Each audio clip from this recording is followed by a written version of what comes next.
Assalamualaikum. I hope you all are well. So today we are going to start our series of CS 502 that is design and analysis of algorithms. So आज जो है वो हमने इसका chapter number 1 देखना है. तो overall इस चैप्टर में हमने बेसिकली इंट्रोडक्शन डिस्कस करना है. इंट्रोडक्शन किसका?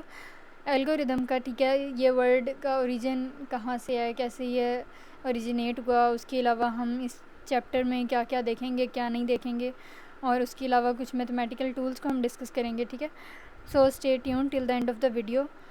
सो सबसे पहले आपके पास आ गया कि ओरिजिन ऑफ वर्ड एल्गोरिदम. ये वर्ड जो है वो ओरिजिनेट आपके पास कहाँ से हुआ. तो एक मुस्लिम ऑथर हैं अबू जाफ़र मोहम्मद इब्न मूसा अल ख़वारिज़मी.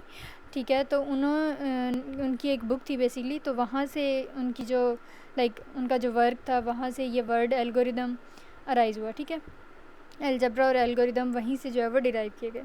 अच्छा, अब यहाँ पे आपने जो है वो एक तो इस मुस्लिम ऑथर का आपने नेम याद रखना है. ठीक है, उसके अलावा यहाँ पे बस कुछ बेसिक डिटेल्स हैं, डेट्स वगैरह. इनको ऐसे एग्जैक्ट याद करने की ज़्यादा ज़रूरत नहीं है, just give them a read at once. Next आपके पास आपने ये देखना है कि जो अल ख़वारिज़मी था, ये मुस्लिम ऑथर जो थे, उनकी बुक थी अल किताब अल मुख्तसर फ़ी हिसाब अल जब्र वल मुकाबला, the compendious book on calculation by completion and balancing. तो ये इस बुक में जितनी भी उनकी पब्लिकेशंस थी, जो भी उनकी राइटिंग्स थी, वहाँ से ये जो दो वर्ड्स हैं अलजब्रा और एल्गोरिदम, ये दोनों डिराइव किए गए. ठीक हो गया. अच्छा, अब यहाँ पे हम स्टार्ट करते हैं इनफॉर्मल डेफिनेशन एल्गोरिदम की. Algorithm is any well defined computational procedure that take some values or set of values as input and produces some value or set of values as output. अगर मैं आपको कहूँ कि algorithm basically एक function है, तो ये बात भी ठीक है. क्यों? क्योंकि जो फंक्शन होता है वो ओवरऑल क्या करता है कि आपके पास सिंगल वैल्यू या कुछ group of values like a set of values लेता है इनपुट के तौर पे, फिर उन पे कोई ना कोई प्रोसेसिंग करता है, कोई कंप्यूटेशन करता है. ठीक है, और फिर उसके बाद आपको सिंगल वैल्यू या फिर सेट ऑफ वैल्यूज़ या ग्रुप ऑफ वैल्यूज़ रिटर्न कर देता है आउटपुट के तौर पर. ठीक है, तो इसी तरह एल्गोरिदम जो है वो पूरा जो है वो एक वेल डिफाइंड कंप्यूटेशनल प्रोसीजर है, जो कुछ वैल्यूज़ इनपुट के तौर पे लेगा, फिर उन पे कंप्यूटेशन करेगा, कोई प्रोसेसिंग करेगा, और फिर बाद में आपको आउटपुट दे देगा. ठीक है, तो हम ऐसे भी कह सकते हैं कि एल्गोरिदम बेसिकली एक सीक्वेंस है कंप्यूटेशनल स्टेप्स का, जो ट्रांसफॉर्म कर देते हैं, चेंज कर देते हैं किसको, इनपुट को आउटपुट पे. ठीक है. अच्छा, अब नेक्स्ट आपके पास टॉपिक आ गया एल्गोरिदम्स एंड प्रोग्रामिंग. अब in order to make a long story short, अगर मैं आपको बताऊं कि एल्गोरिदम्स और प्रोग्रामिंग में बेसिकली डिफरेंस क्या है, तो देखें, प्रोग्रामिंग हमने प्रीवियस काफ़ी सारे कोर्सेज़ में की है एंड ऑनवर्ड्स आगे भी करनी है, CS 201 और इस तरह से 604 ये वो. तो हम क्या कर रहे होते हैं बेसिकली कि कभी C++, कभी C, इस तरह की लैंग्वेजेस, कोई प्रोग्रामिंग लैंग्वेजेस जो है वो यूज़ कर रहे होते हैं अपने प्रोग्राम्स को कोड करने के लिए. ठीक है, लेकिन जो एल्गोरिदम होता है वो लैंग्वेज इंडिपेंडेंट होता है, यानी कि हम ये नहीं कह सकते कि एक एल्गोरिदम आपके पास अगर C++ में सक्सेसफुली रन कर रहा है तो वो शायद C में ना करे, थोड़ा चेंज करना पड़ेगा. या फिर अगर एक पाइथन में अगर कोई कंपैटिबल है आपका एल्गोरिदम, तो वो किसी और लैंग्वेज में पता नहीं उसमें क्या चेंज लाना पड़ेगा, तो वो C में चलेगा या जावा में, इस तरह से.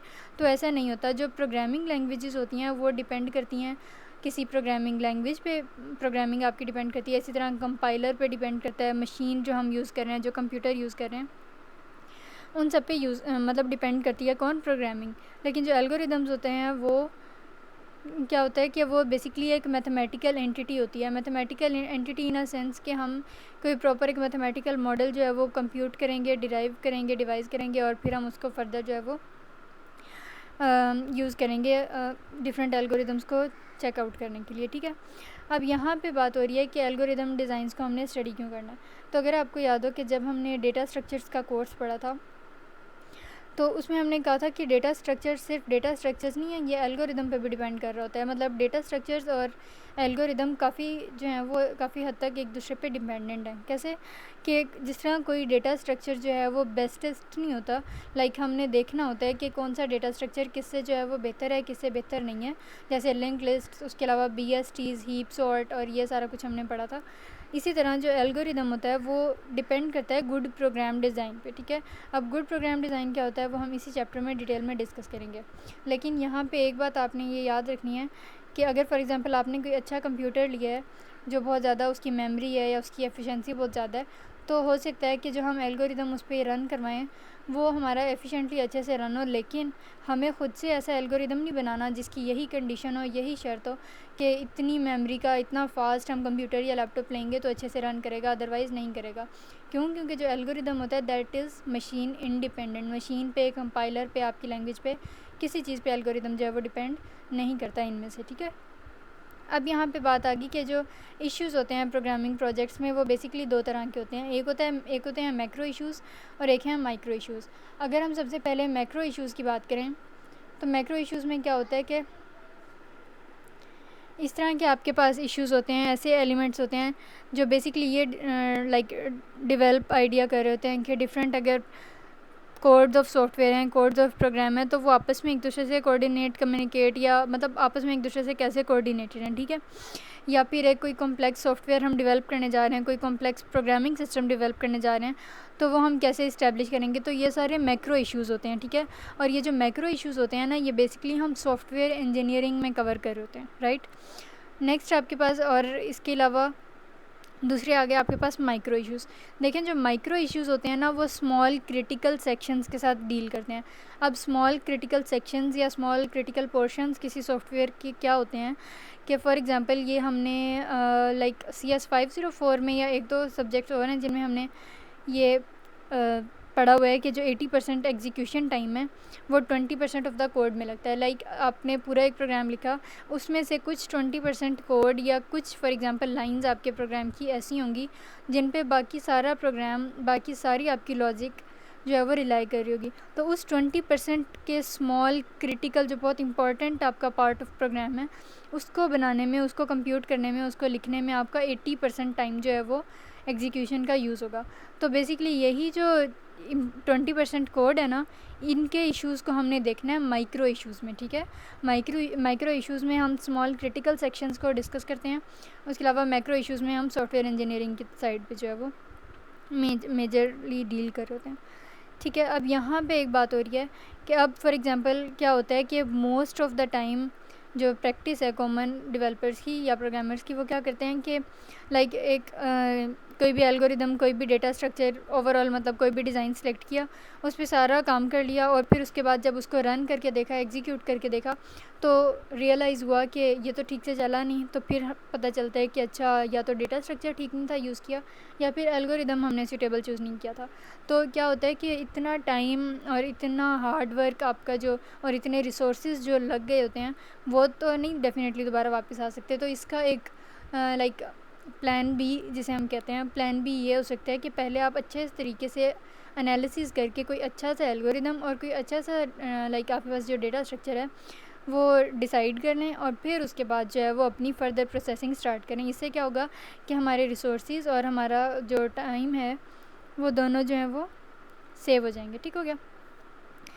नेक्स्ट आपके पास आ गया इम्प्लीमेंटेशन इश्यूज़। इम्प्लीमेंटेशन इश्यूज़ में बेसिकली क्या होता है कि अगर हम एल्गोरिदम को स्टडी करें as a pure mathematical object तो क्या होगा, हम प्रोग्रामिंग लैंग्वेज, मशीन और ऑपरेटिंग सिस्टम इन सब चीज़ों से आज़ाद हो जाएंगे। लाइक हमें हमारे एल्गोरिदम को डिपेंड नहीं करना पड़ेगा किस पे, आपकी प्रोग्रामिंग लैंग्वेज पे, आपकी मशीन पे, आपके कंपाइलर पे और आपके ऑपरेटिंग सिस्टम पे, किसी चीज़ पे डिपेंड नहीं करना पड़ेगा। कब? क्यों? क्योंकि एल्गोरिदम जो है उसको हम ट्रीट कर रहे हैं as a pure mathematical entity, right. तो अब बेसिकली इससे क्या होगा कि इम्प्लीमेंटेशन की जो सारी मैसी डिटेल्स हैं उनसे हम बच जाएंगे। उसके अलावा क्या है कि लाइक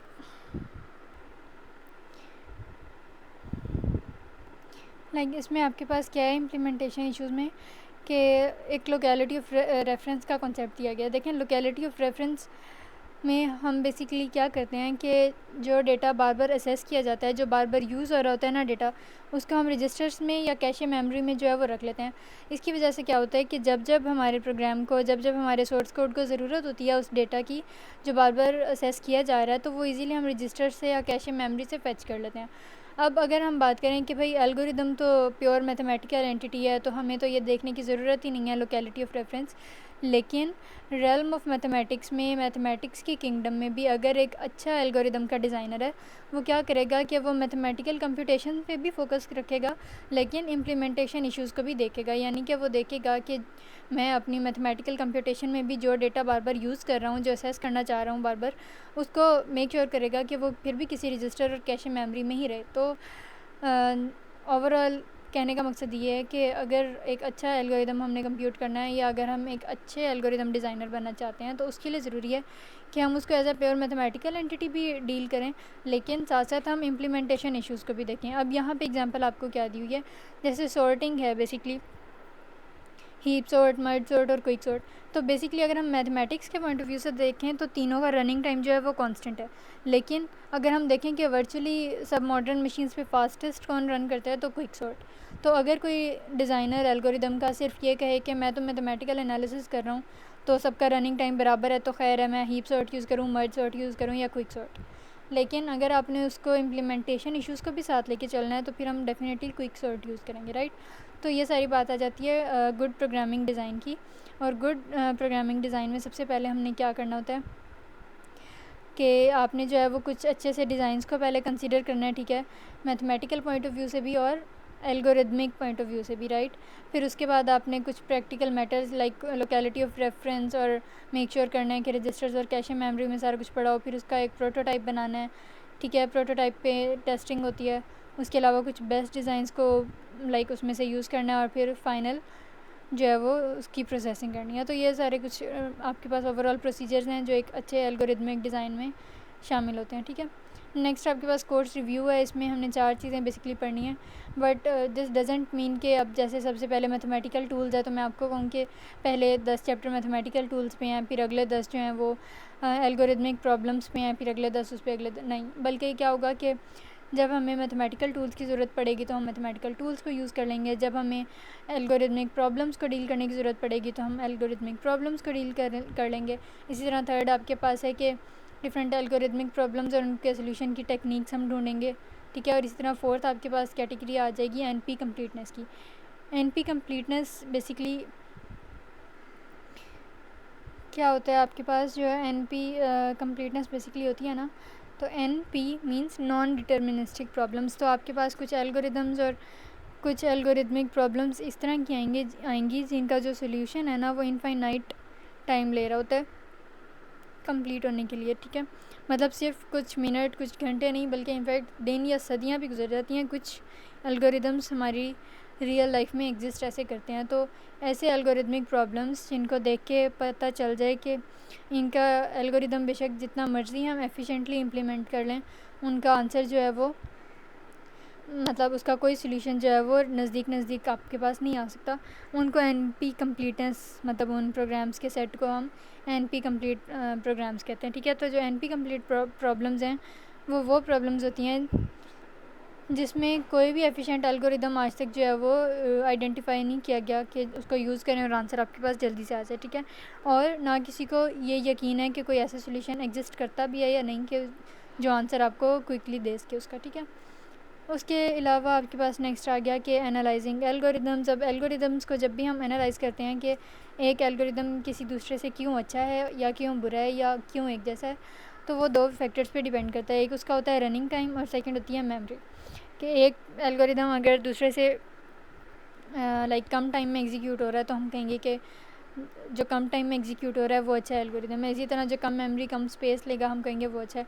लेकिन समटाइम्स क्या होता है कि ये दोनों जो रिसोर्सेज हैं वो आपस में एक दूसरे के साथ कम्पीट कर रहे होते हैं कि अगर वो टाइम ज़्यादा ले तो मेमोरी कम ले रहा होता है, और अगर ज़्यादा मेमोरी ले तो फिर टाइम कम ले रहा होता है। तो बेसिकली एक गुड प्रोग्रामर का यही काम होता है कि उसने एक बैलेंस जो है इन दोनों कॉम्पीटिंग रिसोर्सेज के दरमियान में डेवलप करना होता है।